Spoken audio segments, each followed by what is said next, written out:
Hello friends, कैसे आप सभी। आई होप कि आप सभी ठीक ही होगी। आम बोलचाल में इंग्लिश भाषा बहुत ज़्यादा पॉपुलर हो चुकी है, तो इंग्लिश बोलने में बहुत से लोग हिचकिचाते हैं। तो मैंने सोचा कि इंग्लिश बोलने के तरीके भी हमारे लिए आ जाएंगे, तो इसके लिए एक टॉपिक लाया हूँ टेंस। और इसी के साथ साथ CHSL और MTS और इसके साथ सकती है तो CGL में भी कुछ सेंटेंस करेक्शन करने के लिए आ जाते हैं। तो इनसे दोनों चीज़ हमारी क्लियर हो जाएंगी, स्टूडेंट को भी फायदा होगा और जिनके लिए इंग्लिश बोलने में दिक्कत हुई उनके लिए भी बहुत ज़्यादा फायदा होगा। तो आइए चलते हैं, हम इस वीडियो के जरिए देखते हैं कि इंग्लिश बोलने के लिए आसान तरीका। चलते हैं। पहले आता है हमारा टेंस। क्या आता है टेंस? टेंस के लिए हिंदी में क्या बोला जाता है? काल। इसके कितने भाग होते हैं? 3। टेंस के कितने भाग होते हैं हमारे? 3। वो कौन कौन सी होती हैं? Present tense. प्रेजेंट टेंस के लिए हम हिंदी में क्या बोल सकते हैं? वर्तमान काल। क्या बोलते हैं? वर्तमान काल। फिर आता है हमारा पास्ट टेंस। क्या आता है? Past tense. पास्ट टेंस को हम हिंदी में क्या बोलते हैं? भूतकाल। फिर आता है हमारा फ्यूचर टेंस। क्या आता है? Future tense. फ्यूचर टेंस को हम क्या बोलते हैं हिंदी में? भविष्य काल। क्या बोल सकते हैं? भविष्य काल। इसके बाद आता है हमारा इंडेफिनिट टेंस। इसके भी चार चार भाग, इसके भी चार होते हैं, इसके भी चार होते हैं और इसके भी चार होते हैं। वो कौन कौन से चार होते हैं? यही चार होते हैं। यही चार, 1 2 3 और 1 4। ये चार इसके भी रहेंगे और यही चार इसके भी रहेंगे, यही चारों के चारों इसके भी रहेंगे। तो पढ़ते हैं इसके बारे में। ये चार भाग कौन कौन से हैं? Indefinite tense. क्या है? Indefinite tense. इंडेफिनिट टेंस को क्या कहा जाता है? सामान्य व अनिश्चित काल। क्या कहा जाता है? सामान्य व अनिश्चित काल। इसके बाद चलते हैं कंटिन्यूअस। कंटिन्यूअस टेंस को भी क्या कहा जाता है? या तो निरंतर हो गया और या फिर अपूर्ण वर्तमान काल हो गया। इसमें कोई भी काम पूरे तरीके से नहीं होता है। और इसके बाद आता है परफेक्ट टेंस। परफेक्ट टेंस यानी पूर्ण काल, यानी कोई भी जो भी बंदा कोई काम कर रहा हो वो पूर्ण तरीके से कर चुका होगा। फिर इसके बाद चलते हैं परफेक्ट कंटिन्यूअस टेंस। पूर्ण अपूर्ण काल।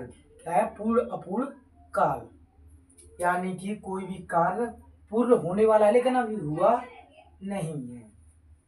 इसके बाद चलते हैं, इस इन चारों के भी चार चार भाग होते हैं। इसके भी चार होते हैं, इसके भी चार होते हैं, इसके भी चार होते हैं और इसके भी चार होते हैं। वो कौन कौन से चार होते हैं? 1 2 3 और 1 4। इनके नाम जान लेते हैं क्या क्या है। तो इसके चार। अफर्मेटिव। क्या होता है? अफर्मेटिव। मीनिंग भी समझते जाओ इसकी। चलते हैं। AFFIRMATIVE। अफर्मेटिव। SENTENCE। अफर्मेटिव यानी साधारण वाक्य। क्या बोल सकते हैं इसको हम? साधारण वाक्य। फिर इसके बाद चलते हैं नेगेटिव। दूसरा नंबर है नेगेटिव। NEGATIVE। क्या हो जाएगा? नेगेटिव। SENTENCE। नेगेटिव यानी नकारात्मक वाक्य। सेंटेंस यानी वाक्य। नेगेटिव यानी नकारात्मक। Interrogative. INTERROGATIVE। Interrogative. Interrogative sentence. SENTENCE यानी प्रश्नवाचक वाक्य। इसके बाद चलते हैं, चौथा नंबर आता है हमारा interrogative negative. INTERROGATIVE interrogative. NEGATIVE negative sentence. अब इसको याद किस तरीके से करना है? तो 3 हमें हो ही जाएंगे। इनके 4 याद करना है तो 1 2 और 3 याद कर लेंगे, चौथा अपने आप हो जाएगा क्योंकि परफेक्ट ये रहा और इसके बाद आता है कंटिन्यूअस तो ये रहा। ऐसे ही इसमें है इंटेरोगेटिव ये रहा, इसके बाद इंटेरोगेटिव नेगेटिव ये रहा। बस केवल 2 और 1 3 याद करो, चौथा अपने आप याद हो जाएगा। फिर इसके बाद चलते हैं, इसको बोल सकते हैं प्रश्नवाचक और नकारात्मक वाक्य। फिर इसके बाद चलते हैं कि जैसे अब हम इसके बारे में आगे पढ़ेंगे। जैसे हम पढ़ेंगे प्रेजेंट इंडेफिनिट टेंस में अफर्मेटिव। तो इसमें कुछ सब वो मुख्य के लिए आती है। क्या आती है? पढ़ना। पढ़ना भी आती है। पढ़ना किसका? पढ़ना मीनिंग इंग्लिश वर्ड क्या होगा? रीड। रीड क्या होगा? रीड। रीड यानी पढ़ना। जियो गो। गो माने जाना। सीओ यानी कम। कम यानी आना। EAT ईट। ईट यानी खाना। और सिंग SING सिंग यानी गाना। किससे? मुंह से। जैसे कोई कोई मतलब लड़का हो चाहे लड़की हो मुंह से गा रहा है उसके लिए बोलते हैं सिंग। और एक आता है हमारा सॉन्ग। सॉन्ग यानी पेज पे लिखा हुआ गाना है या किसी चीज के द्वारा पेज पे टाइप किया हुआ किसी भी तरीके से या किसी ने बताया फिर उसके लिए लिख के रखना। फिर होता है ब्रिंग। ब्रिंग यानी लाना। BRING। ब्रिंग। ब्रिंग यानी लाना। अब इसके आगे चलते हैं, हम इसको पढ़ते हैं। क्या पढ़ेंगे? प्रेजेंट इंडेफिनिट और अफर्मेटिव सेंटेंस। हम देख लेते हैं प्रेजेंट इंडेफिनिट टेंस के लिए। जैसे अपनी पिछली वीडियो में तो हमने इसके सारे भाग पढ़ लिए कि कौन कौन से भाग होते हैं। अब उसके अंदर गहराई में पढ़ते हैं कि क्या क्या आता है। तो इसके लिए चलते हैं प्रेजेंट इंडेफिनिट टेंस। PRESENTINDEFINITE यानी सामान्य वर्तमान काल। तो इसमें पहले पढ़ लेते हैं हम इसकी परिभाषा को। इसको इंग्लिश में क्या बोलते हैं? डेफिनेशन। DEFINITION क्या होता है? डेफिनेशन यानी परिभाषा। इस काल के वाक्यों से कार्य के जारी रहने या पूर्ण होने के विषय में कुछ भी ज्ञात नहीं होता है। इस काल के वाक्यों में जारी रहने या पूर्ण होने का कोई भी चीज हमें ज्ञात नहीं होता है। और इस काल के वाक्यों के अंत में ता है, ती है, ते है, यानी कि क्या आता है? ता है, ती है, ते है, ताऊ आदि शब्द आते हैं। इसके बाद हम इसके रूल पढ़ लेते हैं। रूल यानी नियम। इसका बनाने का नियम क्या है? हिंदी में आता है कर्ता प्लस मुख्य क्रिया में SAIS प्लस कर्म।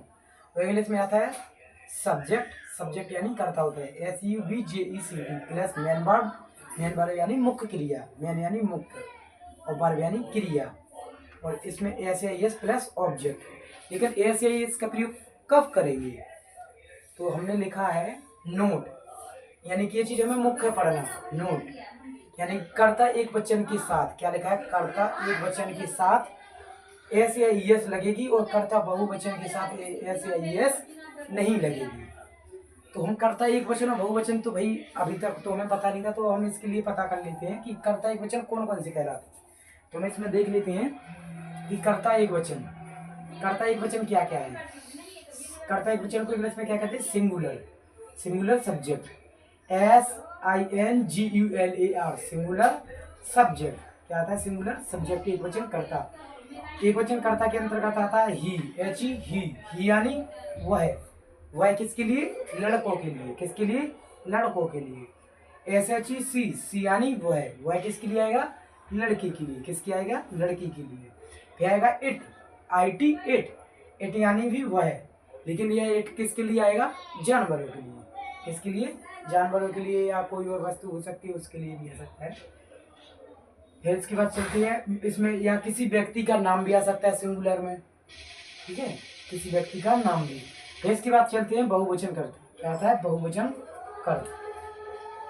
ये हो जाता है हमारा बहुवचन कर्ता, यानी कि plural subject, PLURAL, plural subject, SUBJECT।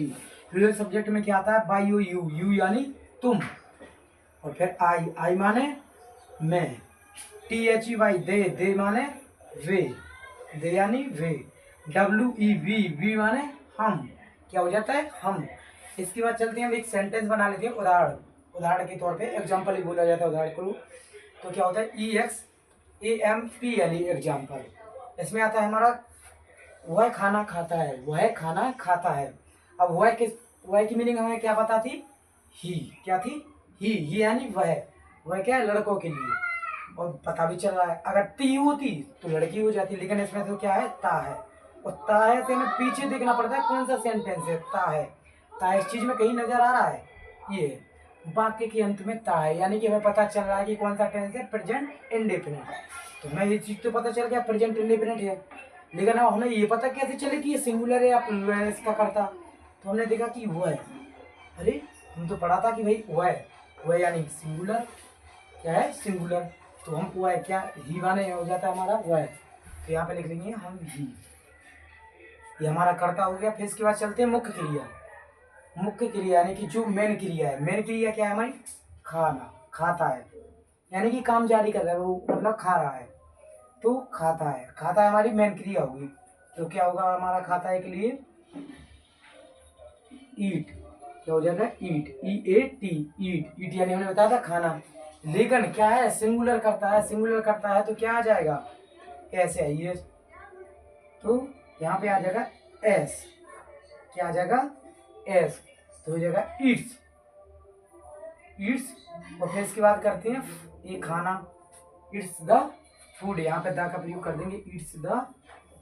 और खाना, एक और खाना होता है, जैसे एक और खाना किस चीज के लिए? बना हुआ खाना भी हो सकता है, पका हुआ खाना भी, कुछ भी। तो इसके लिए क्या बोलते हैं? फूड। क्या बोलते हैं?